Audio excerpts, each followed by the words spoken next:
Israël cesse de dire. L'Israël spirituel.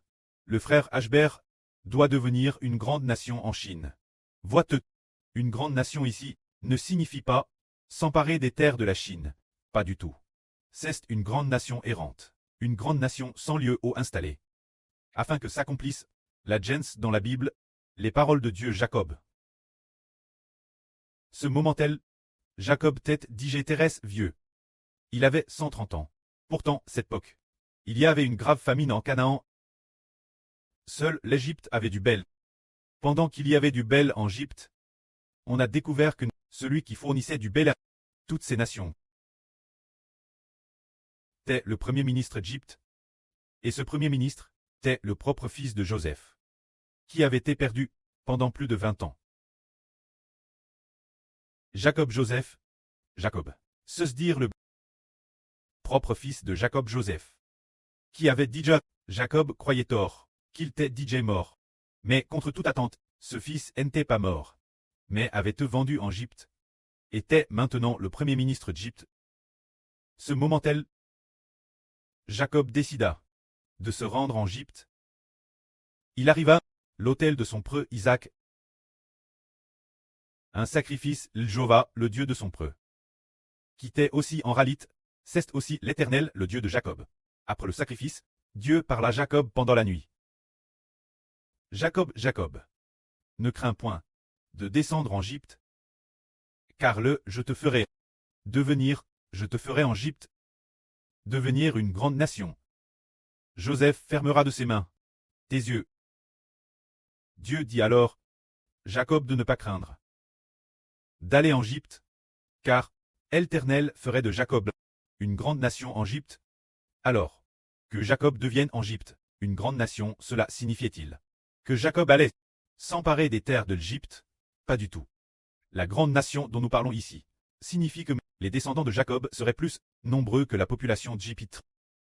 Et non pas qu'il allait s'emparer des terres de l'Égypte, car Dieu allait donner le bon pays de Canaan. Le pays découlant de lait et de miel, ce bon pays de Canaan, Jacob et sa descendance. Et non pas la terre d'Égypte, aux descendants de Jacob. Jacob se rendit donc en Égypte. Après en Égypte, lorsqu'il venait d'y arriver, ses descendants n'étaient que 70 personnes au total. En incluant Jacob, il y avait 70 personnes au total, mais après plus de 200 ans, bien que la Bible mentionne 400 ans. Mais ces 400 ans sont en fait comptés depuis la naissance d'Isaac, ce qui fait 400 ans. Une fois le temps accompli, les descendants de Jacob, plus de 200 ans plus tard, lorsqu'ils quittent l'Égypte, les descendants de Jacob, plus nombreux encore que la population de l'Égypte, plus nombreux et plus forts, plus puissants, c'est finalement accompli. Dieu a dit de faire de Jacob en Égypte une grande nation. Alors aujourd'hui, le frère Héber est le Jacob du Nouveau Testament. Alors, nous en Chine, allons-nous devenir une grande nation? Est-ce que la population future sera plus nombreuse que celle de la Chine? Deviendra une grande nation. La Bible la prophétise dans de nombreux passages. La descendance de Jacob, aussi nombreuse que l'étoile du ciel, et le sable de la mer.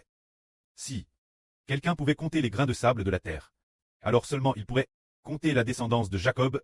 Cette prophétie doit s'accomplir dans l'Israël du Nouveau Testament.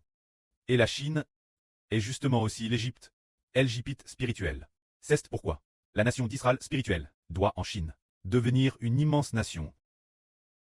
L'esprit du pré a seulement parlé des présidents de deux pays, dans le RVE du frère Héber, ou par des paroles spirituelles. Le premier président, c'est Poutine, disant que Poutine mourrait le jour de son investiture, et de plus, cette prophétie a dite par le précleste au frère Héber, plusieurs reprises, 8 fois, quand l'autre, il s'agit de l'actuel. Oh, nous journons, souverain de ce pays, l'empereur actuel, se dire Xi Jinping de la Chine. Parlant de l'empereur actuel, le frère Héber a une fois hervé de lui. Allant 2 fois vers le cercueil, le pré a dit de lui qu'il quitterait bien le pouvoir, et a dit aussi que le frère Héber et la sœur Rebecca attendaient que la force de l'ennemi s'affaiblisse et diminue. Il a aussi dit que lorsque le frère Héber et la sœur Zhao Wan travaillaient, Héber a raccourci le régime du PCC d'une distance d'environ 500 mTers. Il a aussi dit que seulement si ce régime rouge s'effondre, seulement si le régime du PCC s'effondre, l'évangile de l'Israël spirituel pourra très probablement. Alors, tout comme c'est précisément pour cela que nous comprenons que le prêt veut vraiment en Chine multiplier les enfants d'Israël. Parce que, bien que le frère Hébert ait aussi hervé de choses concernant Trump et madame d'autres chefs d'État, il y a eu des rêves, mais il n'y a pas eu de prophétie disant qu'il t'est, il y a seulement eu des prophéties sur l'empereur actuel et Poutine. Alors en Chine, quand l'empereur actuel mourra ou quittera le pouvoir, ce sera le moment où notre Israël spirituel commencera à se développer. Alors quand? Jusqu'en faudra-t-il attendre pour que l'Israël spirituel se développe officiellement? C'est selon la prophétie du prophète Daniel, et ce que le prêtre a dit plusieurs reprises au frère Hébert, dans ses rêves concernant Poutine. Quand il est dit que Poutine, la cérémonie d'investiture, qui est décédée le jour madame, au moment de ce RVE, ce jour le 7 mai 2024, au petit matin, lorsque la Sœur Zhao priait, elle a ri plusieurs fois. Chaque fois pendant plusieurs minutes, elle n'a pas hâte de rire, sans pouvoir s'arrêter, ce genre de rire, depuis son enfance. Elle n'avait jamais ri comme elle. Elle riait de manière terrestre exagre, terrestre fort, au point que le lit sur lequel elle était assise tremblait violemment. Alors elle ne comprenait pas non plus quelle en était la raison. Mais cela venait de Dieu, elle le savait. Cela signifiait en fait que, concernant la mort de Poutine, ferait de la nation d'Israël une nation puissante, ferait de la nation de la nouvelle alliance d'Israël une nation puissante.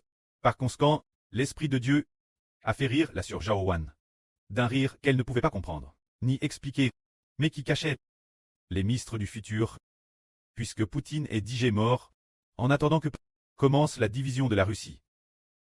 Ce sera le moment où la nation d'Israël commencera à se lever. Il est possible que le moment de la division de la Russie soit la période d'explosion de l'évangile, il se peut que ce soit ainsi. Aujourd'hui le frère Hébert a dit dans sa prière, depuis les temps anciens, il y a eu beaucoup de guerres. Jusqu'à présent, la plus grande guerre a été la Seconde Guerre mondiale. Le monde, la Seconde Guerre mondiale a été de toute l'histoire la plus grande guerre. Mais aujourd'hui, Hébert veut dire que cela commencera par la Russie. Se dire le Trump européen. Ah, l'Amérique et l'Europe. La guerre commence par l'attaque contre la Russie. Est le début de la plus grande guerre de l'humanité. Se dire. Quand l'Europe attaquera la Russie et provoquera la division de la Russie. Ce sera alors, selon les prophéties bibliques, le début de la plus grande guerre. Après cela, cela ne s'arrêtera plus. Une nation contre une nation, un royaume contre un royaume. C'est à partir du moment où la Russie commencera à se diviser, de diviser la Russie et puis de provoquer en Russie le roi du Sud contre le roi du Nord. Lors de cette guerre, qui commence, il y aura une grande guerre mondiale. Ce sera le début de la fin du monde. Ainsi nous comprenons Ken Ralit. Le début de la guerre de la fin du monde commence par le royaume décrit comme en partie de fer et en partie d'argile. Se dire. Le royaume décrit comme semblable au fer, qui commence à se diviser. Au moment où il commence à se diviser, c'est pour faire se lever le royaume de Dieu. Commencer à s'établir, au moment où il commence à se construire, comme Hébert vient de le dire. Nous aurons ici en Chine beaucoup d'enfants. Au début, nous disions que bâtir la nation, c'est composer des chants. Alors ces chants, le précleste ne veut que 144 000 chansons. Le Seigneur le dit aussi. Juste 144 000 chansons, construites en. Alors il semble que le royaume d'Israël devienne une grande et puissante nation. Le moment est venu. Alors maintenant nous n'avons que plus de 40 000 chansons. Cette construction n'a que plus de 40 000 chansons. Alors, c'est dans ce processus que nous construisons constamment la nation. Se dire faire augmenter la population. Se dire faire d'un groupe qui n'avait au départ que quelques dizaines de frères et sœurs. Un petit groupe de personnes, devenir une grande et puissante nation. Une grande et puissante nation, c'est avoir une population assez nombreuse, plus nombreuse que toutes les nations et tous les peuples. Finalement, si nombreuse qu'avec le monde, ils deviennent ennemis. Pour finalement détruire le monde, c'est ce que le pré a prophétisé. Alors, finalement, notre pré, le moment venu. Il nous aidera à détruire toutes les nations et tous les peuples. Mais, avant que la fondation de la nation n'arrive, avant que cette nation ne soit construite, le peuple de Dieu sera persécuté et traversera de grandes souffrances. Jusqu'à ce que la septième trompette sonne. Jusqu'à ce que Dieu, le temps fixe soit venu, Dieu donnera alors le pouvoir politique. Israël. Alors, les enfants Israël, lui, commencera à utiliser le pouvoir politique pour riposter. Par exemple, la Chine attaquant les États-Unis. Alors, les deux pays doivent avoir un pouvoir politique et une arme, se dire qu'ils doivent avoir de l'autorité pour pouvoir attaquer. Mais maintenant, d'ici la grande tribulation, nous n'avons fondamentalement aucune force pour riposter, et nous ne ripostons pas. Les autres nous fouettent constamment, nous amenent constamment devant les chefs d'État, devant des secrétaires ou devant des rois et des gouverneurs, pour demander pourquoi. Croyez-vous en Hébert? Demandez pourquoi. Vous croyez en Christ? Demandez pourquoi. Dites-vous qu'il y aura un royaume des cieux. Ils nous le demandent constamment. C'est justement l'occasion de témoigner pour eux, de témoigner pour le Seigneur Christ. Quand vient le temps de témoigner pour le frère Hébert, est venu, mais parce que nous sommes constamment aimants captifs par les autres, dans cet endroit ou dans cet autre endroit, afin que s'accomplisse dans la Bible, le livre d'Ésaïe, il est dit plusieurs endroits, que les descendants de Jacob seront aimants captifs. Dans toutes les nations, Jacob cesse de dire, les descendants du frère Hébert seront aimants captifs. Dans divers pays, et vers divers peuples, jusqu'au temps fixe par Dieu. Et après cela, ce n'est qu'alors que Dieu rassemblera les enfants d'Israël pour retourner la maison cleste. Il faudra attendre que la grande tribulation arrive, pour que Dieu commence à rassembler. Avant que la grande tribulation n'arrive, Dieu permet seulement aux enfants d'Israël de se multiplier continuellement, mais dans les flagellations, et de se multiplier dans l'affliction. Tout comme les enfants de Jacob, les enfants d'Israël, lorsqu'ils étaient en Égypte, ce moment-tel, il leur était seulement permis de se multiplier, tandis que l'Égypte les persécutait continuellement. Guerre l'argile et fabriquer des briques, faire toutes sortes de travaux forts, dans un labeur et des difficultés constants. Trait des esclaves, et plus ils étaient esclaves, plus la population augmentait, jusqu'à ce que le temps fixe par Dieu arrive. Le temps accompli, le temps fixe par Dieu. Avec Abraham, temps arrive, il allait envoyer son serviteur Mose pour conduire les Israélites hors d'Égypte. Au moment de la sortie d'Égypte, il s'est découle exactement, depuis le jour où Abraham acquit sa patrie, jusqu'au jour de la sortie d'Égypte, une période de 430 ans exactement. Le jour où s'accomplir. Ces 430 ans, se dire, le jour Madame Abraham avait quitté sa patrie, les Israélites quittent l'Égypte comme une arme. De la Madame manière, le précleste veut établir le frère Hébert comme preux des nations, preux de la patrie, tout comme Abraham, et aussi Isaac, et aussi Jacob. Le précleste a fait alliance avec Hébert. Il faudra attendre que la grande tribulation arrive, pour que Dieu rassemble officiellement Israël. C'est dire que, lorsque la grande tribulation arrivera, le frère Hébert accomplira la mission de Mose, présent. C'est comme s'il accomplissait la mission d'Israël. La mission d'Israël est de multiplier ses descendants, tandis que la mission de Mose est de ramener les Israélites, qui sont aussi nombreux que l'étoile du ciel et le sable de la mer, dans le royaume des cieux. Cela accomplit précisément ce que là sur Rebecca, à Hervé il y a des ânes, Hervant qu'elle était un chien de berger, un petit chien, au milieu d'un grand troupeau de moutons innombrables. Puis un berger marcha entêté, ce berger tête Mose.